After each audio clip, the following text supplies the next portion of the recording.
नमस्कार विद्यार्थी मित्रांनो. आज मी तुम्हाला एक गोष्ट सांगणार आहे. त्या गोष्टीचं नाव आहे कोळी आणि सोनेरी मासा. एक छोटंसं गाव असतं. ते गाव समुद्राच्या किनाऱ्यावर असतं आणि त्या गावामध्ये कोळी राहत असतो आणि तो कोळी एका छोट्याशा झोपडीमध्ये राहत असतो आणि तो कोळी नेहमी त्या समुद्रावर जात असतो आणि मासे पकडून आणत असतो. नेहमीप्रमाणे तो कोळी एके दिवशी त्या समुद्रावर जातो आणि मग त्या समुद्राच्या पाण्यामध्ये जाळं टाकतो आणि त्या दिवशी आश्चर्याची गोष्ट म्हणजे त्या जाळ्यामध्ये एक सोनेरी मासा अडकला जातो. तो कोळी तो सोनेरी मासा त्या जाळ्यातनं त्याच्या बोटीमध्ये टाकत असताना सोनेरी मासा त्या कोळ्यासोबत बोलतो आणि तो कोळ्याला विनंती करतो की हे कोळी दादा तू मला जाऊ दे. आणि तो जो कोळी असतो तो एक दयाळू माणूस असतो, चांगला माणूस असतो आणि तो त्या सोनेरी माशाला पाण्यात पुन्हा टाकतो आणि तसाच घरी वापस येतो आणि जे काही घडलेलं असतं समुद्रावर ते सगळं काही तो त्याच्या पत्नीला सांगतो. आता त्याची जी पत्नी असते ती काही कोळ्यासारखी दयाळू नसते आणि ती म्हणते तुम्ही असं का बरं केलं, तुम्ही त्या सोनेरी माशाला का बरं जाऊ दिलं. तो सोनेरी मासा हा नक्कीच जादुई मासा असेल. तो काही सामान्य मासा असेल का नाही, तो नक्कीच जादुई मासा असेल. आणि आता काय करा, तुम्ही आत्ताच्या आत्ता परत समुद्रावर जा आणि त्याच्याकडनं काहीतरी वरदान प्राप्त करून घ्या. त्याला म्हणा की आमच्या झोपडीच्या ऐवजी इथे एक मोठा बंगला दे. इकडे झोपडीच्या ऐवजी आम्हाला एक बंगला दे आणि ज्याच्या भोवती छानसा बगीचा असला पाहिजे. अशा प्रकारचा बंगला आम्हाला तयार करून द्या. अशा प्रकारचं वरदान तुम्ही त्या माशाकडे मागा. आणि मग कोळी समुद्रावर जातो आणि तो माशाला आवाज देतो, अरे सोनेरी माशा.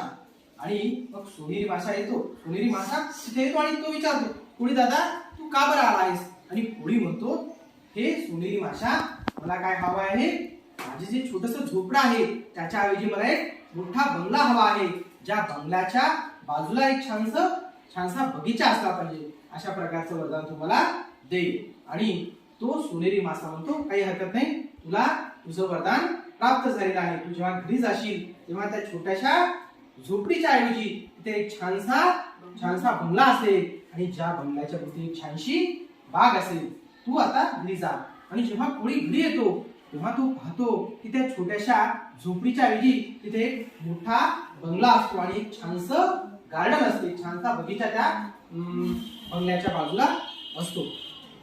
मग कोळ्याला छान वाटतं आणि मग काही दिवस निघून जातात. परत कोळ्याची बायको कोळ्यासोबत बोलते आणि म्हणते की आता मला या बंगल्यामध्ये राहायचा कंटाळा आलेला आहे. मला आता राजमहल हवा आहे. ज्या राजमहालामध्ये अनेक इमारती असतील, अनेक मनोरे असतील आणि अनेक त्या राजमहालाच्या बाजूला अनेक बगीचे असतील. अशा प्रकारचा राजमहल मला हवा आहे. एवढंच नाही तर मला राणी सुद्धा पाहिजे आहे. आणि परत एकदा तो कोळी समुद्रावर जातो आणि परत त्या सोनेरी माशाला आवाज देतो, अरे सोनेरी माशा. आणि अरे सोनेरी माशा. आणि परत तो सोनेरी मासा तिथे येतो आणि विचारतो, अरे कोळी दादा तुला काय हवं आहे. आणि कोळी म्हणतो, अरे सोनेरी माशा, आता मला त्या मोठ्या बंगल्याच्या ऐवजी ते मोठा राजमहल हवा आहे. ज्या राजमहालामध्ये अनेक इमारती असल्या पाहिजे, अनेक मनोरे असले पाहिजे आणि ज्याच्या भोवती अनेक बगीचे असले पाहिजे. असा राजमहल मला हवा आहे. आणि त्याचसोबत माझ्या पत्नीला राणी व्हायचं आहे. तिला राणी सुद्धा तू कर. तो सोनेरी मासा म्हणतो, काही हरकत नाही, तुझं वरदान पूर्ण झालेलं आहे. तू घरी जा आणि त्या ठिकाणी तुला राजमहल दिसेल आणि तुझी पत्नी राणी झालेली सुद्धा दिसेल. तो जो कोळी आहे तो घराकडे परत येतो आणि पाहतो तर त्या मोठ्या बंगल्याच्या ऐवजी तिथे मोठा राजमहल असतो, ज्याच्यामध्ये उंच इमारती असतात, उंच मनोरे असतात आणि त्याच्या आजूबाजूला अनेक बगीचे असतात. आणि तो कोळी त्याच्या पत्नी सोबत बोलतो. तो म्हणतो, आता तू आनंदी आहेस का. तो पत्नीला विचारतो, अगं तू आनंदी आहेस का. आणि त्याची पत्नी उत्तर देते, मी पाहीन. आताच मी तुम्हाला काही सांगू शकत नाही. आणि काही दिवस निघून जातात आणि परत एकदा त्या कोळ्याची पत्नी त्याच्यासोबत बोलते आणि त्याला म्हणते की आता परत एकदा तुम्ही समुद्रावर जा आणि परत एकदा त्या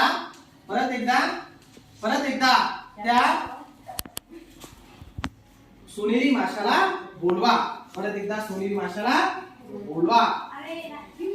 आणि यावेळेस मला काय व्हायचं आहे?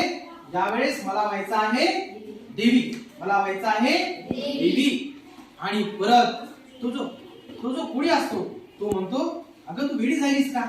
तू काय मागते आहेस? तू वेडी झालेली आहेस का? आणि ती म्हणते, मला आता हे हवंच आहे. मला आता देवीच व्हायचं आहे. आत्ताच्या आता तुम्ही समुद्रावर जा आणि त्या माशाला बोलवा आणि त्याच्याकडनं ते वरदान प्राप्त करून घ्या. आणि मग हा जो कोळी आहे त्याला त्याच्या मनात थोडीशी भीती असते आणि तरी पण तो समुद्रावर जातो आणि हळू आवाजामध्ये त्या सोनेरी माशाला आवाज देतो, अरे सोनेरी माशा, अरे सोनेरी माशा. आणि मग त्या समुद्रामध्ये मोठमोठ्या लाटा निर्माण होतात आणि तो जो सोनेरी मासा असतो त्याला खूप राग आलेला असतो आणि तो म्हणतो, अरे कोळ्या, तू का बरं इथं आला आहेस? तू इथं का बरं आला आहेस? आणि हळू आवाजामध्ये तो कोळी म्हणतो, ही सोनेरी माशा, आता यावेळेस काय कर, माझ्या पत्नीला देवी कर. तो जो सोनेरी मासा असतो त्याला अत्यंत राग आलेला असतो आणि तो म्हणतो, इथून चालता हो आणि या ठिकाणी तू कधीही परत येऊ नकोस. आणि मग जेव्हा तो कोळी घरी परत जातो तर तेव्हा तो पाहतो की तो जो मोठा राजवाडा असतो, ज्या राजवाड्यामध्ये अनेक इमारती असतात, अनेक मनोरे असतात, ज्या राजवाड्याच्या आजूबाजूला अनेक बगीचे असतात, त्या राजवाड्याच्या ऐवजी तिथे परत एकदा त्याला त्याची छोटीशी झोपडी दिसते. त्या मोठ्या राजवाड्याचं रूपांतर एका छोट्या झोपडीमध्ये झालेलं असतं आणि त्याची पत्नी जी राणी असते ती परत एकदा सामान्य स्त्री होते. आणि अशा प्रकारे जास्त लोभापायी त्या कोळ्याला जे वैभव प्राप्त झालेलं असतं ते सगळं वैभव त्याला, म्हणजे कोळ्याच्या पत्नीला जे वैभव प्राप्त झालेलं असतं ते सगळं वैभव तिला गमावं लागतं. अशा प्रकारची गोष्ट आहे. विद्यार्थी मित्रांनो, मी तुम्हाला काही प्रश्न विचारणार आहे. त्या प्रश्नांची उत्तरं तुम्ही देण्याचा प्रयत्न करा. तुम्हाला त्यासाठी तुमचे हात वर करावे लागतील. ज्याला प्रश्नाचं उत्तर येतं त्यांनी हात वर करायचा आहे. मला सांगा, गोष्टीचं नाव काय आहे? सांगा आरती. कोळी आणि सोनेरी मासा. छान, व्हेरी गुड. कोळी आणि सोनेरी मासा. आपण टाळ्या वाजवून आरतीचं स्वागत करूया. आता यानंतरचा दुसरा प्रश्न आहे की या गोष्टीमध्ये जो एक माणूस असतो त्याचा व्यवसाय काय असतो? मासे पकडण्याचा व्यवसाय असतो. छान, हा, व्हेरी गुड. त्या व्यक्तीचा मासे पकडण्याचा व्यवसाय असतो. तर तो जो कोळी असतो तो मासे पकडण्यासाठी नेहमी कुठे जात असतो?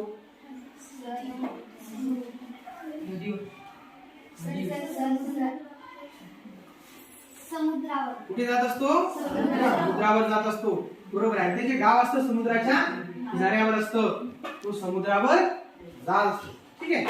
मग नेहमीप्रमाणे एके दिवशी तो कोळी कुठे जातो? बडा देवाने छान उत्तर दिलेलं आहे. नेहमीप्रमाणे तो समुद्रावर जातो. बरं, समुद्रावर गेल्यानंतर त्या दिवशी काय होतं? त्याच्या जाळ्यामध्ये कुठल्या प्रकारचा मासा येतो? सोनेरी मासा येतो. जेव्हा तो कोळी तो सोनेरी मासा जाळ्यामधनं बाहेर काढत असतो तेव्हा तो सोनेरी मासा त्या कोळ्याला काय म्हणतो?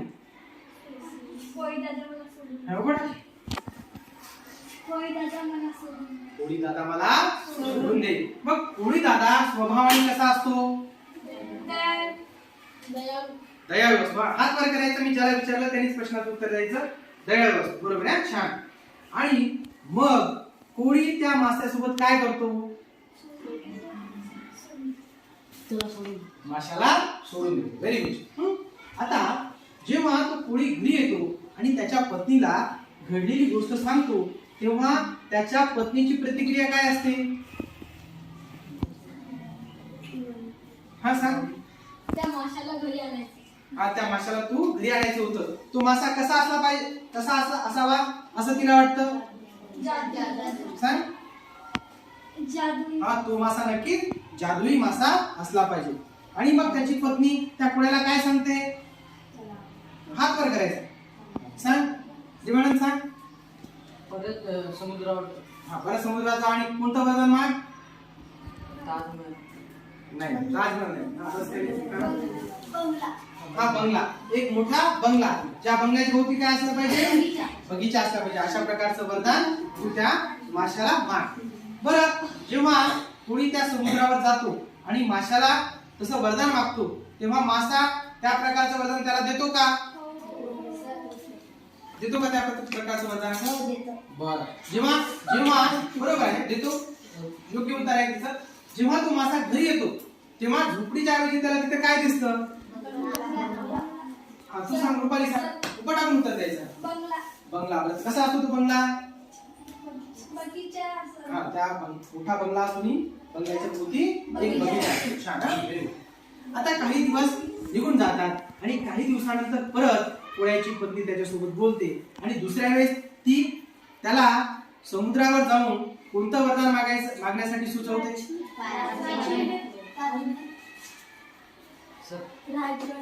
राजमहल. राजमहल कसा असला पाहिजे? त्या राजमहलला काय काय असलं पाहिजे? कोण सांगतं बरं? हा? बगीचा. इमारत. हा, त्या राजमहलाच्या भोवती अनेक बगीचे असले पाहिजे.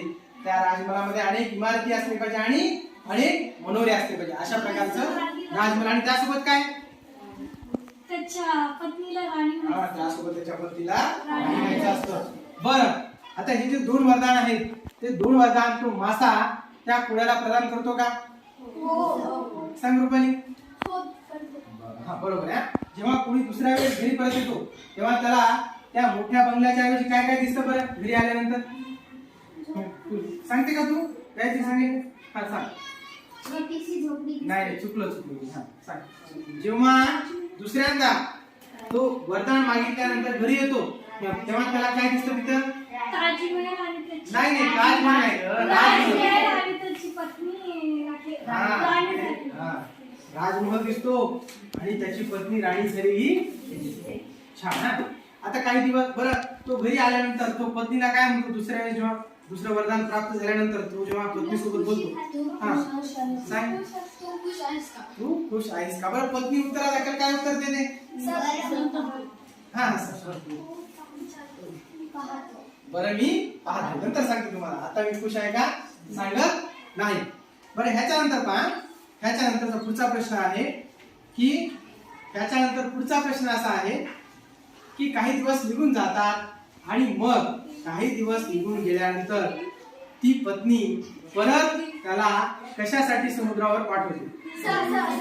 तिला देवी नाही. तिला देवी व्हायचं असतं. तिला काय व्हायचं असतं? देवी व्हायचं असतं. बरं, जेव्हा कोळी समुद्रावर जातो आणि तिसऱ्यांदा त्या सोनेरी माशाला बोलवतो तेव्हा मग काय होतं बरं? नेमकं काय होतं? बरं, हा, बरोबर आहे. कोण सांगतो? ते मासा रागात असतो. तो मासा रागात असतो. आणि पुन्हा काय होतं बरं? समुद्रामध्ये काय येतात? समुद्रामध्ये लाटा आहेत. समुद्रामध्ये मोठमोठ्या लाटा येतात. बरं, तिसऱ्या वेळेस जे वरदान आहे त्याला प्राप्त होतं का? तो काय म्हणतो बरं मासा? काय म्हणतो सांग. तू वापस जा, तुम्हा इकडे येऊ. हा, तू वापस जा आणि परत इकडे येऊ नकोस. वापस जा, परत इकडे येऊ नकोस. बरं, जेव्हा तो कोळी वापस येतो तेव्हा मोठ्या राजमहालाच्या ऐवजी त्याला काय दिसतं? छोटी झोपडी आणि त्याची जी पत्नी राणी झालेली असते त्या राणीचं रूपांतर कशात होतं बरं? सामान्य. तुम्हाला गोष्ट समजली का?